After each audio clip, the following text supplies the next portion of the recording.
Tani, zoti Tole, përmet 31 i pari 1978, Laver Bariu i shkruan letër Enver Hoxhës. Për çfarë ja shkruaj ti?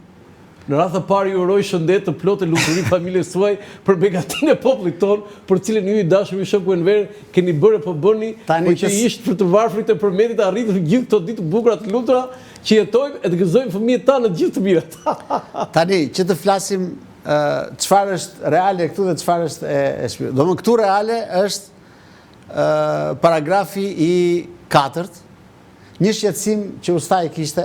Çfarë kishte? Që djalin e tij të madh, siç është përgjithsisht familja tradicionale, e kishin transferuar në Sarandë. Ai ja thotë, nuk kam asnjë pretendim që djali im është emëruar në qytetin e Sarandës. Po, edhe kjo është vendja dheut është i dashur. Dhe kjo është thelbi i kësaj gjë dhe normalisht por dëshiroj ta kisha në përmet, thotë ti gëzojsha. Dhe normalisht që me sa e njohun ustajin, nuk thoshte ustaj kur përshëndetje revolucionare. Tani në fund aty tani përshëndetje revolucionare i juaj Laver nuk ka, Laver Bariu. Po, Laver Bariu, ka shkruar Bariu. Domethënë shqetësimin e po ta quajmë shqetësim të ustajit, sepse ai e donte që ta kishte djalin e madh që sa mbaroi punën, shkollën, inxhinier, po. Elektrik. Po. Ta kishte në përmet me përjashtim të këtij shqetësimi kam bindje që gjithë letra është përgatitur nga një burokrat i zyrave që dinte dhe si drejtoheshin e si. Po kjo është shumë interesante si letër, sepse kjo provokoi një përgjigje. Po, foto tjetër është përgjigja e Enver Hoxhës, i dashur Laver. Po. Letra jote thjesht më gëzoi kur e lexova. Ka arsye të forta e tjetër. Po pse? Tani këtu është aspekti tjetër, që përtej hallit personal të Usta Laverit, e kupton? Ai nuk vinte thjesht, nuk ishte letra thjesht e një qytetari që kishte një shqetësim, ishte letra e një mjeshtri saçe. Dhe praktikisht kur i pari vendit, në këtë rast diktatori Hoxha, e ka parasysh të kushtonte vëmendje, kjo sigurisht kishte dhe atë peshin e vet të një raporti të zhdrejt do ta quaja, sepse ai ishte autokrati, si quhet sot i gjithë dhe diktatori i gjithë Shqipërisë, por nga ana tjetër i dha një vëmendje, e kuptoni, dhe një lloj promovimi muzikës mesaze dhe një lloj kuptimi i bëri mirë asaj për ta lançuar figurën e Usta Laverit akoma më shumë dhe nga fakti tjetër që nuk ndikoi në ideologjizimin e mbas 78-s të muzikës mesaze, sepse sazet e Usta Laverit vazhduan me të njëjtin ritëm duke promovuar repertorin e tyre. Do ta zbënoi këngë për Enver Hoxhën? Nuk kam patur këngë për Enver, ka patur vetëm një këngë me porosi për Kongresin e Përmetit. Kaq nuk ka.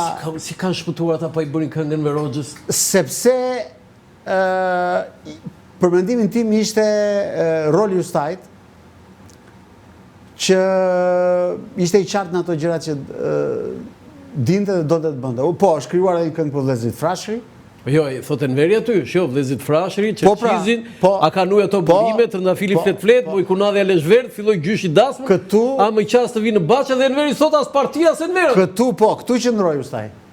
Këtu që në gjithë repertorin e kishte but kuptim vetë ai zoti Tole apo nuk rrezikonte ustajt me të ngatroj me Jo, ai s'ngatrohesh, po Agim Kraj ka në intervistë më ka thënë që më thirrën komitet partisë më thonë do bësh një këngë për Enver Hoxhën.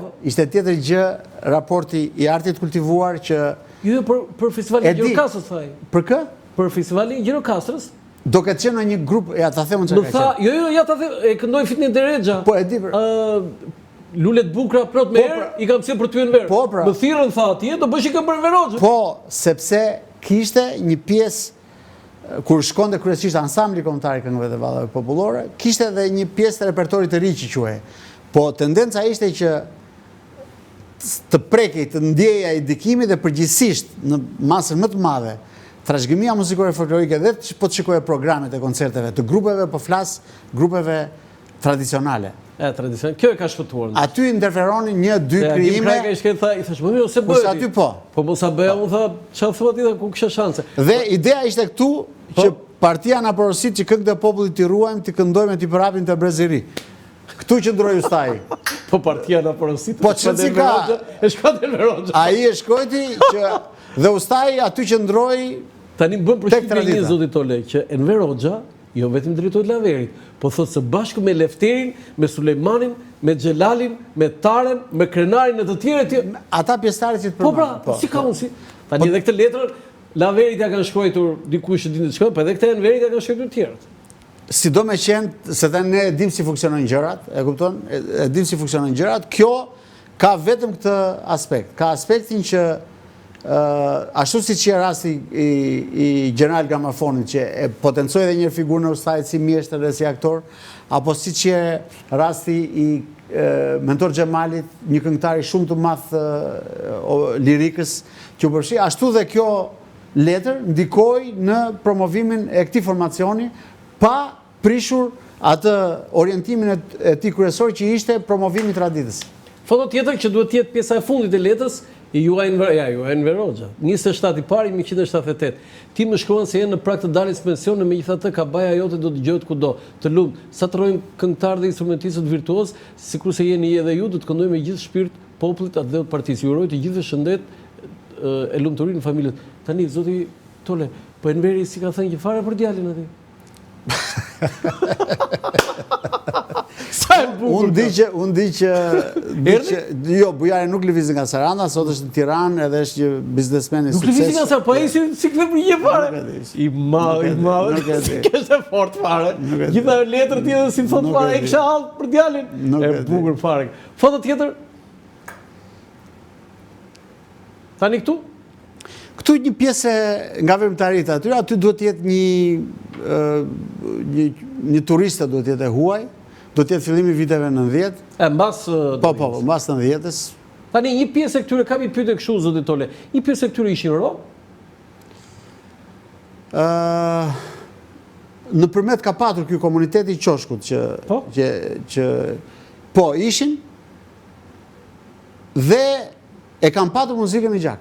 Dhe këtë e provon dhe studimet e etnomuzikologjisë që e kanë patur muzikën në gjak, po ajo që është e rëndësishme, është që përmes talentit të tyre nuk promovuan një kulturë të huaj, po promovuan kulturën tradicionale të shqiptare. Pra janë po aq shqiptarë sa unë dhe sa ti. Foto tjetër. Këtu jam në ustaj. Ti mësolle foto tjetër mua, po mua më pëlqeu më shumë nga gjitha. Kjo foto jotja me... Ku di unë jam djali i ri atëre, 25-26 vjeç, na çuan me detyrë në Frashër, sepse duhet të inauguroj kjo shtëpia e pushimit punëtorëve quaj, biles do vinte edhe një antar i byros politike në mos gaboj. Tani agroni kush është? Agroni është xhaxhai im, i ndjer i fundit nga vëllezërit që kishte babai. Cigar nga dora se hiqe, ë? Nuk e di, mos më ka ngelur nga puna e ustajit. Ose do më këtë thënë ustaj më mbaj, nuk e di. Se pi cigaren, jo.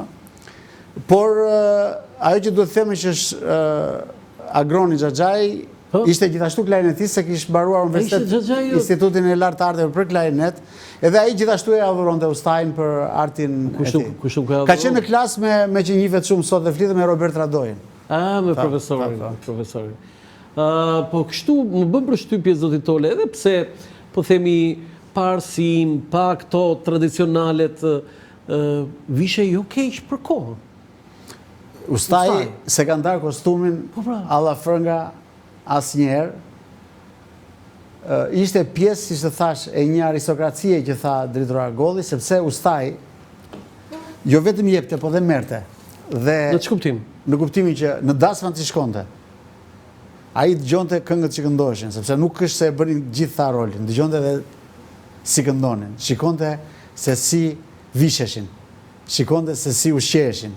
Pra, një lloj kuptimi ai ka qenë gjithmonë në kontakt me familjet dhe me shoqëritë më të larta të kohës.